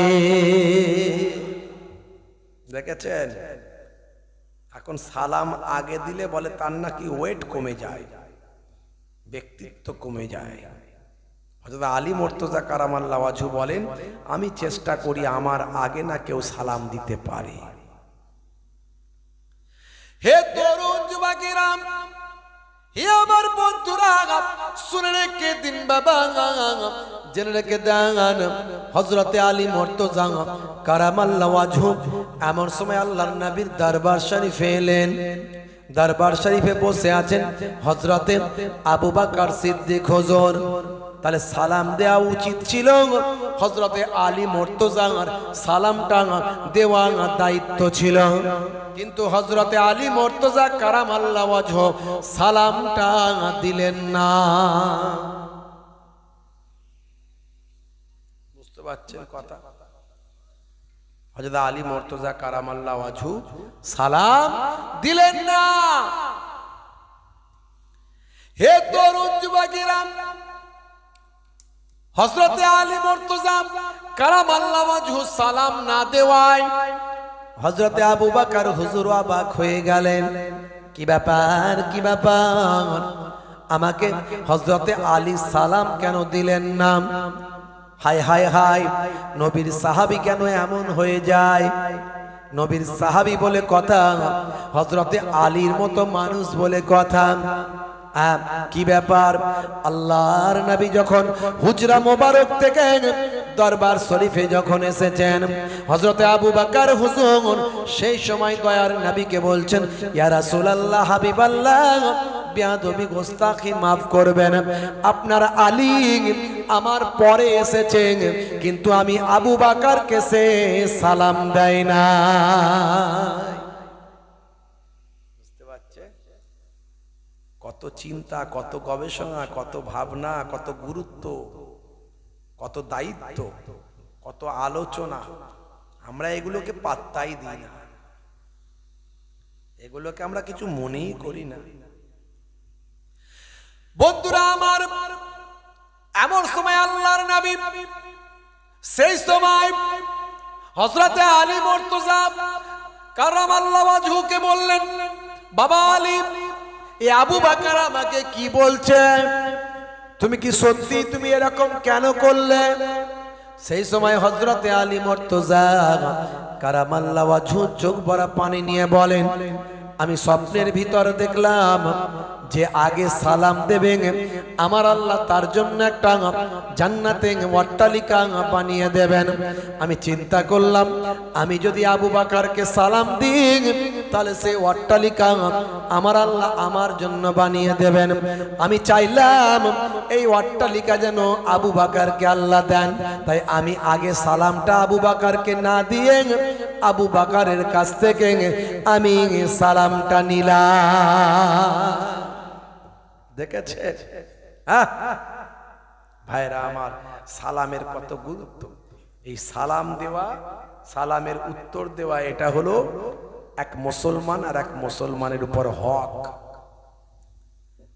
হাক্কুল মুসলিমে আলাল মুসলিমে খামস, রাদ্দুস সালাম, সালামের জবাব দেওয়া। আমরা মনে করি শুধু নামাজটাই ইবাদত, সালাম দেওয়া, সালামের জবাব দেওয়া, এগুলো ইবাদত। বুঝতে পারছেন? হে তরুণ যুবকেরা, ওয়াইয়াদাতিল মারিজ, যদি তোমার প্রতিবেশী, আত্মীয় স্বজন, পাড়া প্রতিবেশী যদি কেউ অসুস্থ হয়ে যায়, তুমি তার দেখভাল করো, একটু দেখতে যাও, তুমি তার বিমার পুরসি করো, তুমি আত্মীয়তার বন্ধনটাকে রক্ষা করো। এই অসুস্থ ব্যক্তিকে দেখতে যাও, সে কেমন আছে তার খোঁজ খবরটা একটু রাখো। এটা হলো এক মুসলমান আর এক মুসলমানের উপর হক। শুধু তাই নয়, কোনো ব্যক্তি যদি তার প্রতিবেশী, আত্মীয় স্বজন, পাড়া প্রতিবেশী অসুস্থ হলে তার খোঁজ খবরটা যদি সে নিতে যায়, এই যাতায়াতের পথে আল্লাহর মালাইকা ফারিস্তা ওই আগন্তুক ব্যক্তির গুনাহ মাফির জন্য দোয়া চায়। এটাও একটা হক। তাহলে বিমারি অসুস্থ ব্যক্তিকে দেখতে গেলে আপনার ইবাদত হয়, আপনার নেকি হয়। শুধু নামাজই নেকি, শুধু রোজাই নেকি না, এগুলো নেকি। এই জন্য ইসলাম কমপ্লিট কোড অফ লাইফ। ঘুম থেকে ওঠা থেকে ঘুমাতে যাওয়া পর্যন্ত যা করবেন সবের মধ্যে ইবাদত। এই যে অসুস্থ ব্যক্তিকে দেখতে যাচ্ছেন, এর মধ্যে বিজ্ঞান বাস্তবতা, এর মধ্যে বাস্তবতা আছে না নাই? এটা বাস্তবসম্মত, এটা একটা দায়িত্বপূর্ণ কাজ। এই যে একে অপরের সঙ্গে সালাম দেওয়া, এই সালাম দেওয়ার মধ্যেও একে অপরের সঙ্গে একটা সুন্দর সৌহার্দ্য, সুন্দর ভ্রাতৃত্বের বন্ধন তৈরি হয়, একটা মহানুভবতা তৈরি হয়, একে অপরের মধ্যে একটা মেলবন্ধন তৈরি হয়। জোরে বলেন সুবহানাল্লাহ। তাহলে ইসলামে যা কিছু শেখানো হয়েছে সবটাই বাস্তবসম্মত, সবটাই আধুনিক, সবটাই বিজ্ঞানসম্মত, কোনোটাই অবৈজ্ঞানিক নয়। আমি কটা উদাহরণ দেব। দেখুন সালামের মধ্যে কি বাস্তবতা আছে একটু বলি। আসসালামু আলাইকুম মানে কি? মানে হলো তোমার উপর আল্লাহর শান্তি বর্ষিত হোক। আর ওয়ালাইকুম আসসালাম মানে কি? তোমার উপরেও আল্লাহর শান্তি বর্ষিত হোক। জোরে বলুন সুবহানাল্লাহ। আচ্ছা, এই যে আমরা অভিবাদনটা করলাম, এটা অন্যান্য ধর্মের মানুষের মধ্যেও আছে। যেমন ইংরেজরা একে অপরের সঙ্গে দেখা হলে, সকালে দেখা হলে বলে গুড মর্নিং, দুপুরে হলে বলে গুড নুন, বিকালে দেখা হলে বলে গুড ইভিনিং, আর বিকালে হলে গুড আফটারনুন, সন্ধ্যায় হলে গুড ইভিনিং, রাত্রে হলে গুড নাইট। মানে একটাও ব্যাড নাই, সবেতেই গুড। কথা ঠিক না? এরকম অন্যান্য ধর্ম তো আছে। হ্যাঁ, এখন মনে করুন আমাদের সলিমউদ্দিন ভাইয়ের সঙ্গে মিস্টার জনসন ইংরেজ, তার সঙ্গে একটা বন্ধুত্ব আছে, একে অপরের বিরাট বন্ধুত্ব। একে অপরকে যখন তখন ফোন করে আর good morning, good evening, good night এগুলো সব দেয়। এখন প্রতিদিন রাত্রে একে অপরকে গুড নাইট জানিয়ে ঘুমায়, খুব ভালো বন্ধুত্ব। এখন আমাদের সলিমউদ্দিন ভাইয়ের রাত্রে 11টার সময় পাতলা পায়খানা 35 বার আর 34 বার বমি হয়েছে। আচ্ছা বলুন তো, রাতটার গুড আছে না ব্যাড হয়ে গেছে? ব্যাড। তাকে তার ছেলেরা সব হাত ফাত ধরে হসপিটালে নিয়ে যাচ্ছে, ভর্তি করতে হবে, না জানি পটল ডাঙায় না চলে যায়। এখন তার অবস্থা চলার আর ক্ষমতা নাই। আর সেই সময়েতে মিস্টার জনসন ফোন করেছে, hello mister Salimuddin, good night. তার সলিমউদ্দিন ধরে নিয়ে বলছে, বেটা আর গুড নাইট নাই রে, আমার ব্যাড নাইট। বলে কেন? বলে আর বলিস না, অবস্থা খুব খারাপ, ক্লিনিকে যাচ্ছি, হসপিটালে যাচ্ছি, এখন আমাকে আর গুড নাইট দিস না, ব্যাড নাইট দে, ব্যাড নাইট। তাহলে কথার সঙ্গে বাস্তবের মিলল না? মিলল? অথচ আপনি ভালো থাকেন আর মন্দ থাকেন, গুড থাকেন আর ব্যাড থাকেন, যে কোনো অবস্থায় আপনি সব সময় সালাম দেন, আসসালামু আলাইকুম, তোমার উপরে আল্লাহর শান্তি বর্ষিত হোক। ভালো থাকলেও শান্তি বর্ষিত হোক, খারাপ থাকলেও শান্তি বর্ষিত হোক। তাহলে কথাটার মধ্যে বাস্তবতা আছে না নাই? সব কিছু এইরকম সব। মায়েরা, আমার মায়েরা যখন ভাত চেক করে দেখে হাঁড়ির ভাতটা হয়েছে নাকি, একটা ভাত টেপে না একসঙ্গে অনেক ভাত টেপে? কটা? একটা টিপে বুঝতে পারে যে হাঁড়ির ভাত হয়ে গেছে। আমি আপনাদের কটা উদাহরণ দিলে আপনারা বুঝবেন, একটা দিলেই কাফি, আরো অনেক আছে। হে তরুণ যুবকেরা, হে আমার বন্ধুরা, শুনে রেখে দিন বাবা, জেনে রেখে দেন। হে মুসলমান, একটু লক্ষ্য করুন, মুসলমানের উপর 5টি হক। ওয়াইত্তেবাইল জানাইজ, যদি জানাজা হয়, কোন মানুষ যদি মারা যায়, সেই জানাজায় অংশগ্রহণ করো। আল্লাহর নবীর হাদিস, জানাজায় অংশগ্রহণ করতে হবে। কিতাবের মধ্যে এসেছে, যদি কোনো ব্যক্তি জানাজায় অংশগ্রহণ করে, আমার আল্লাহ ওই বান্দার নামাজ আমলে উহুদ পাহাড় পরিমাণ সওয়াব দান করে দেন। তবে জানাজার নামাজটা ফরজে কিফায়া, ফরজে আইন নয়। এলাকা থেকে কিছু মানুষ যদি জানাজায় অংশ নেয়, সারা এলাকার মানুষের হক আদায় হবে। আর পুরো এলাকা থেকে সবাই যদি বয়কট করেন, প্রত্যেক এলাকাবাসীর নামাজ আমলে গোনা লেখা হবে। এটা হচ্ছে ফরজে কিফায়া। ফরজে আইন নয়। ফরজে আইন হলো নামাজ, ইন্ডিভিজুয়াল, প্রত্যেককে আদায় করতে হবে। হে তরুণ যুবকেরা, ওয়াইজাবাতুদ দাওয়াত, কেউ আপনাকে আমন্ত্রণ করলে সে আমন্ত্রণ গ্রহণ করা, এটা হলো এক ভাই আর এক ভাইয়ের উপর দায়িত্ব, কর্তব্য, হক। অর্থাৎ ইসলামে যা কিছু শেখানো হচ্ছে সবগুলোই ভালো, একটাও মন্দ নাই। যে বুঝে না সে বুঝে না, বুঝলে বোঝ পাতা, আর না বুঝলি তো তেজ পাতা। না বুঝলে ভুল ব্যাখ্যা, কথা ঠিক না বল। অতাসমিয়াতিল আতিস, এর মানে হলো 5 নাম্বার হক যেটা, সেটা হলো হ্যাচ্চ করে হাঁচি হলে হাঁচির জবাব দেওয়া আপনার কর্তব্য, দায়িত্ব। কেউ হ্যাচ্চ করলে কি বলে? আলহামদুলিল্লাহ। কি বলে? যারে বলেন আলহামদুলিল্লাহ। আর আপনি যদি পাশে থাকেন, সে আলহামদুলিল্লাহ বললো যখন, হ্যাচ্চ করলো, আপনি কি বলবেন?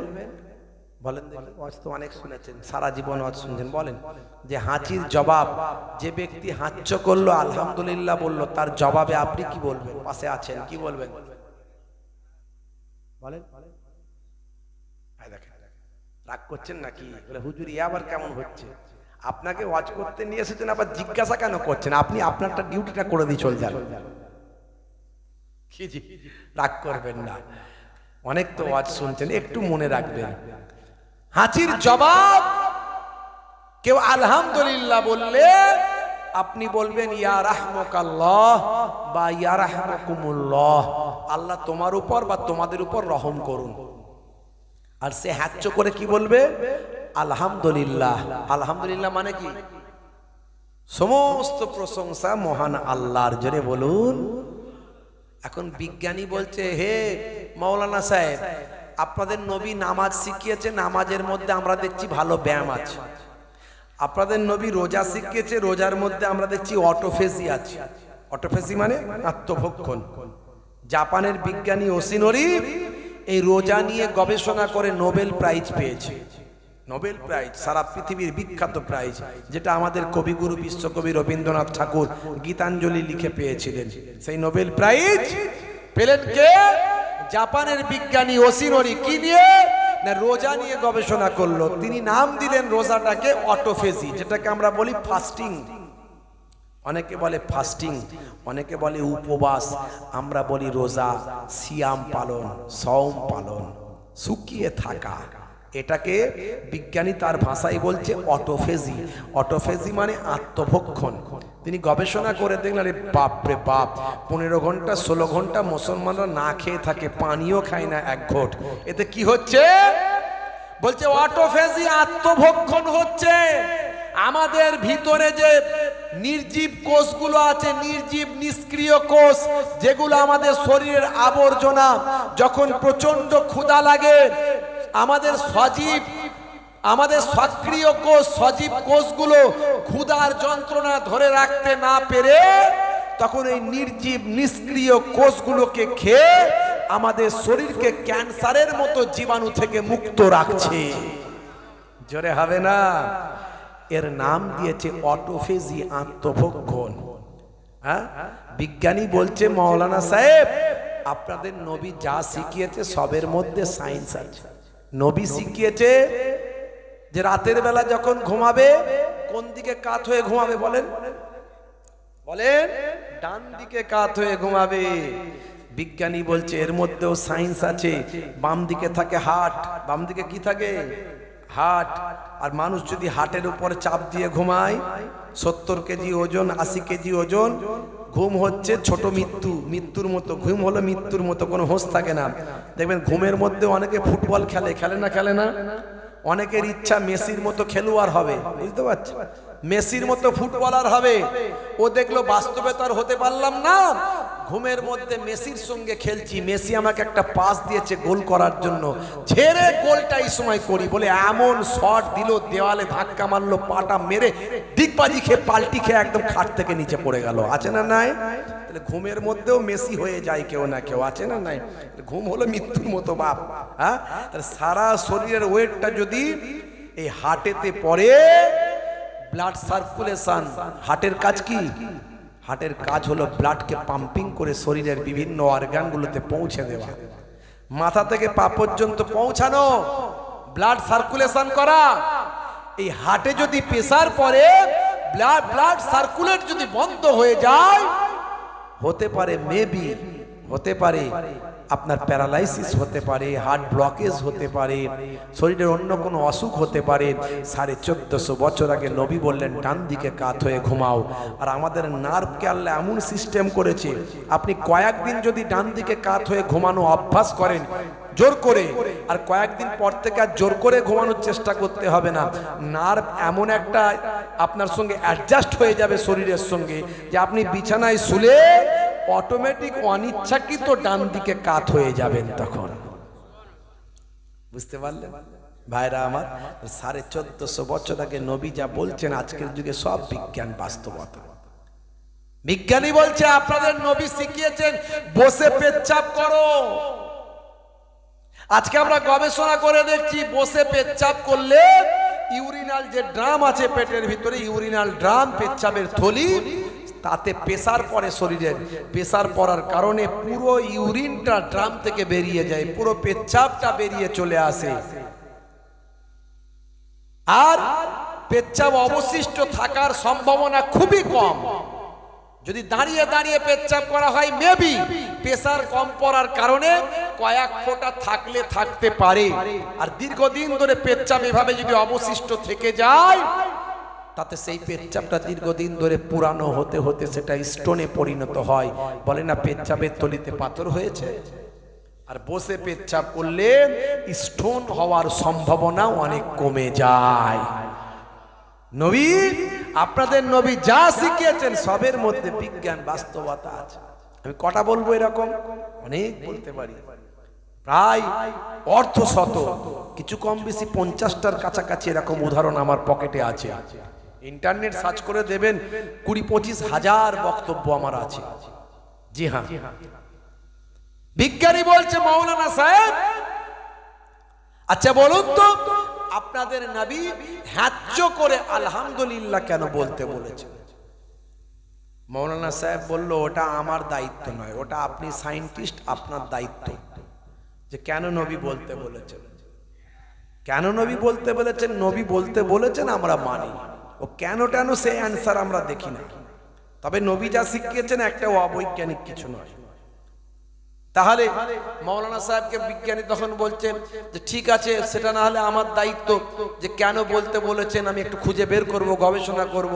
তা আপনি এটুকু তো বলুন যে আলহামদুলিল্লাহ মানে কি? তার মাওলানা সাহেব বলেন আলহামদুলিল্লাহ মানে হলো সব তারিফ আল্লাহ কে লিয়ে হ্যায়, সমস্ত প্রশংসা মহান স্রষ্টার। তারপর বিজ্ঞানী বলছে মাওলানা সাহেব তাহলে এটুকু তো বলুন যে আপনারা কখন কখন আলহামদুলিল্লাহ বলেন, কি কারণে আলহামদুলিল্লাহ বলেন? মাওলানা সাহেব বলছে ভাই আমরা যখন খুশি হয়ে যাই, আমরা যখন আনন্দিত হয়ে যাই, তখনই আমরা বলি আমাদের নবী শিখিয়েছেন আলহামদুলিল্লাহ বলো। জোরে হবে না? হ্যাঁ, ক্ষুধা লেগেছিল, খুব ভোগ লেগেছিল, আই এম ভেরি হাংরি, আমি যখন খাবারটা খেয়ে নিলাম আমার পেটটা ভরে গেল, আমি স্যাটিসফাইড হয়ে গেলাম, তখন আমাকে নবী শিখিয়েছেন তুমি খুশি হয়ে গেলে এবার বলো আলহামদুলিল্লাহ। কথা ঠিক না? দীর্ঘদিন থেকে একটা চাকরির দরকার ছিল, চাকরির অ্যাপয়েন্টমেন্ট লেটারটা যখন হাতে পেলাম তখন বললাম আলহামদুলিল্লাহ। তাহলে খুশি হলে আমরা বলি আলহামদুলিল্লাহ। তখন বিজ্ঞানী বলছে হ্যাঁ কি খুশি হলাম রে ভাই যে আলহামদুলিল্লাহ বলতে হলো, ব্যাপারটা কি ঠিক বুঝতে পারছি না। তখন বিজ্ঞানী বলছে না না, নবী যা শিখিয়েছেন ফালতু কিছু শেখার নেই। মুসলমানদের নবী মহাবিজ্ঞানী, নিশ্চয়ই গবেষণা করে দেখতে হবে। হে তরুণ যুবকেরা, হে আমার বন্ধুরা, শুনে রেখে দিন বাবা, জেনে রেখে দেন। বিজ্ঞানী ল্যাবরেটরিতে গেলেন, তিনি গবেষণা শুরু করলেন যে হ্যাজ্য করার মধ্যে কি খুশি আছে, হাঁচির মধ্যে আবার কি খুশি হওয়া যায়।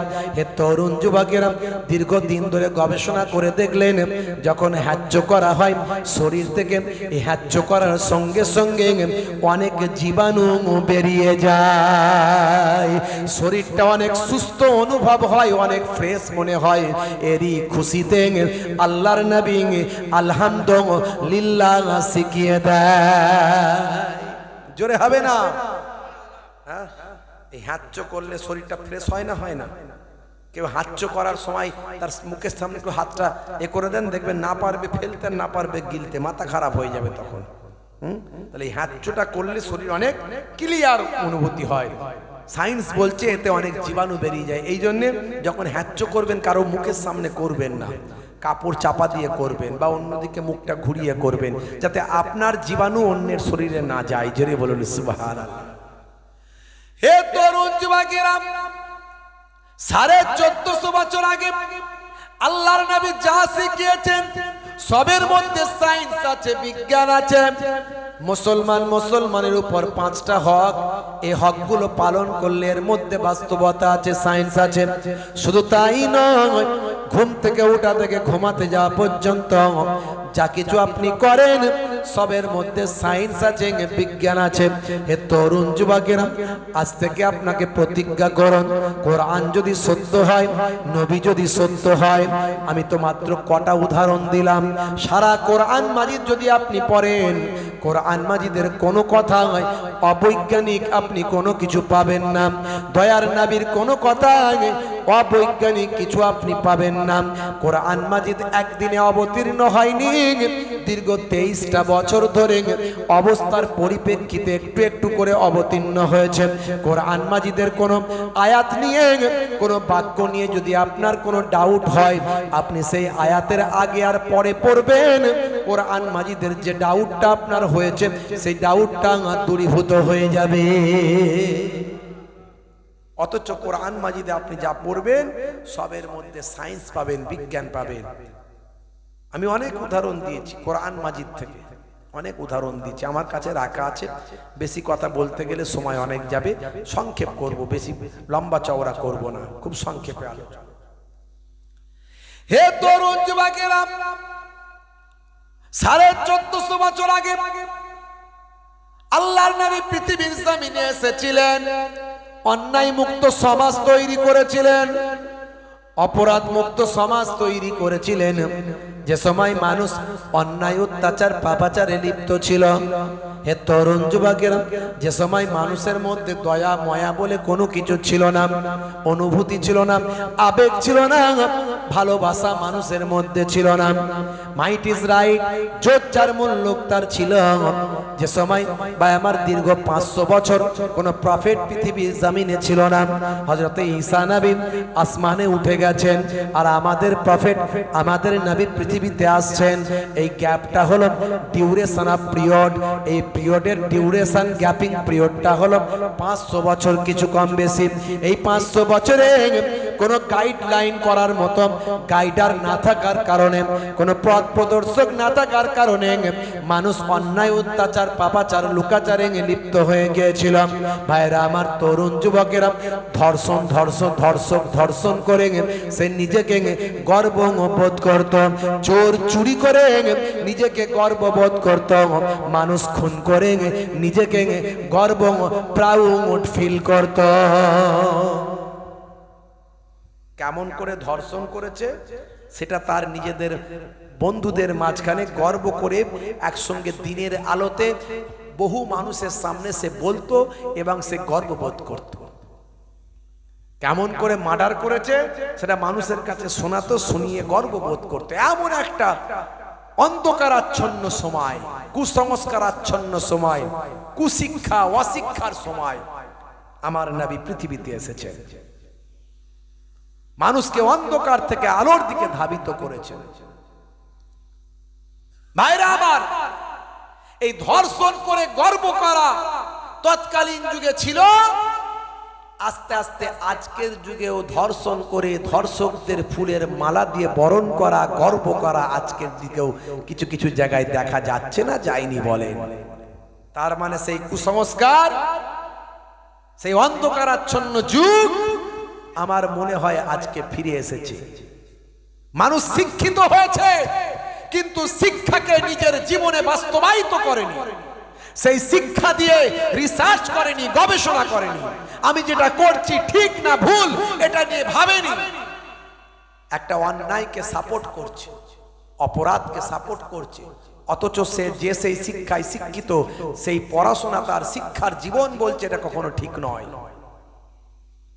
ভাইরা আমার, তরুণ যুবকেরা আমার, আমাদেরকে দয়ার নবী যে শিক্ষায় শিক্ষিত করেছেন সঠিক শিক্ষায় শিক্ষিত হতে হবে। প্রত্যেককে কোরআন যদি বিশ্বাস করি, নবীকে যদি বিশ্বাস করি, নবী পাকের আদর্শকে মান্যতা দিতে হবে। ভাইরা আমার, তরুণ যুবকেরা আমার, মুরব্বিয়ানেরা আমার, আজ থেকে প্রতিজ্ঞা করুন কোরআন সত্য, নবী সত্য।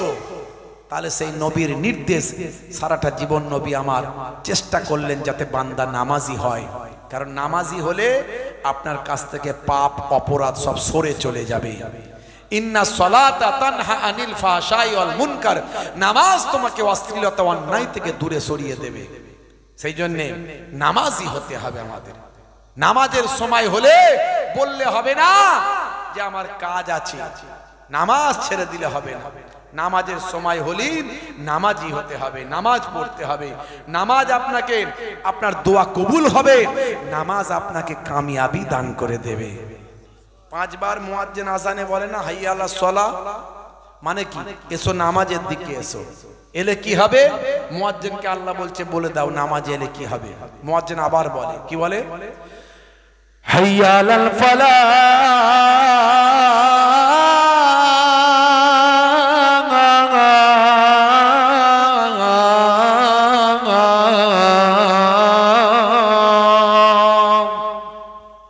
নামাজ এলে আমি আল্লাহ তোমাকে কামিয়াবি দান করব, কল্যাণ দান করব। জোরে বলুন সুবহানাল্লাহ। আপনার যা কিছু চাওয়া পাওয়া দরকার সেটা নামাজের পাটিতে মসজিদে গিয়ে সিজদায় গিয়ে আল্লাহর কাছে কেঁদে কেঁদে বলবেন, অন্তর থেকে চাইবেন।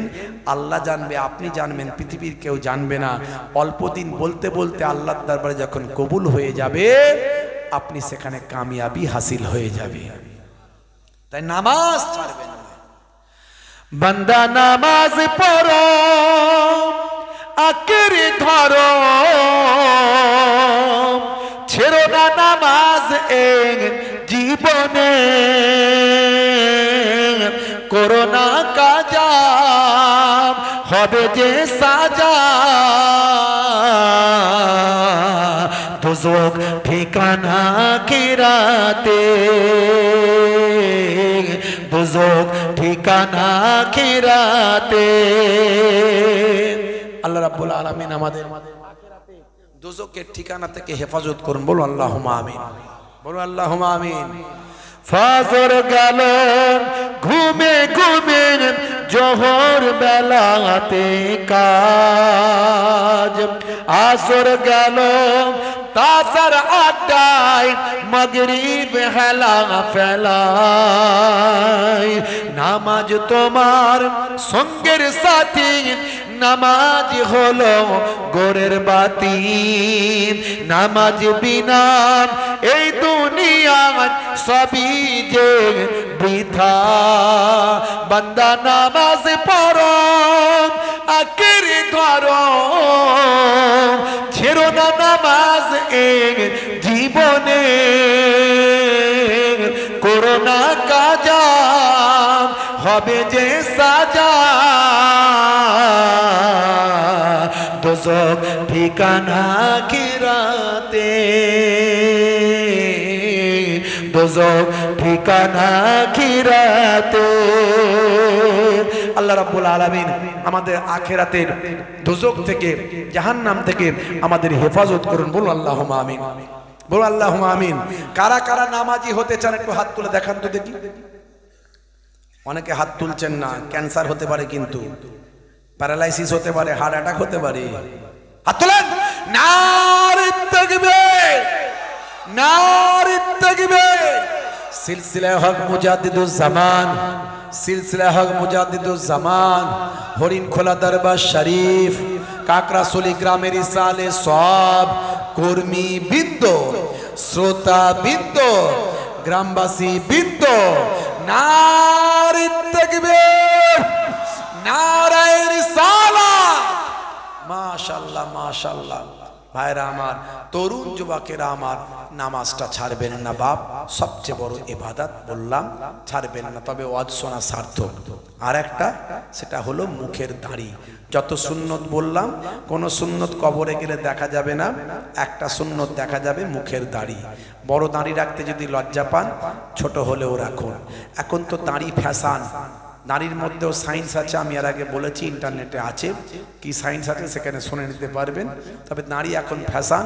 বিরাট কোহলি, হরভজন সিং, লিওনেল মেসিরা দাড়ি রেখেছে, নেতা মন্ত্রী, খেলোয়াড়, প্লেয়াররা দাড়ি রেখেছে। বুঝতে পারছেন? দাড়ি রাখতে আপনার কিসের লজ্জা লাগে? হ্যাঁ, মোহেবুল্লাহ হুসাইনির মতো যদি বড় দাড়ি রাখতে লজ্জা লাগে, ছোটই রাখুন, কিন্তু ফ্যাশন মনে করে নয়, নেতা মন্ত্রী রেখেছে বলে নয়, খেলোয়াড় প্লেয়ার রেখেছে বলে নয়, আপনি দাড়িটা রাখছেন নবীর সুন্নত মনে করে। এই অবস্থায় যদি আপনার মৃত্যু হয়ে যায়, কবে কখন মারা যাবেন কোনো গ্যারান্টি নাই। কবরে দেওয়ার পরে মুনকার নাকির ফারিস্তা যখন আসবে, দেখতে পাবে ভাই আপনার মুখের দাড়িটা সেটা নবীর সুন্নত বলে রাখা। হতে পারে ওই দাড়িটা ছোট হতে পারে, কিন্তু নবীর সুন্নত বলে রেখেছিলে, ওই দাড়িটাই হবে তখন নাজাতের জারিয়া। ভাইরা আমার, এই দুটো কাজ করুন, নামাজ আর মুখের দাড়ি রাখুন। নবীকে ভালোবেসে, আল্লাহকে ভালোবেসে ওয়াজ শোনা সার্থক, দুনিয়াতেও কামিয়াবি, আখিরাতেও কামিয়াবি।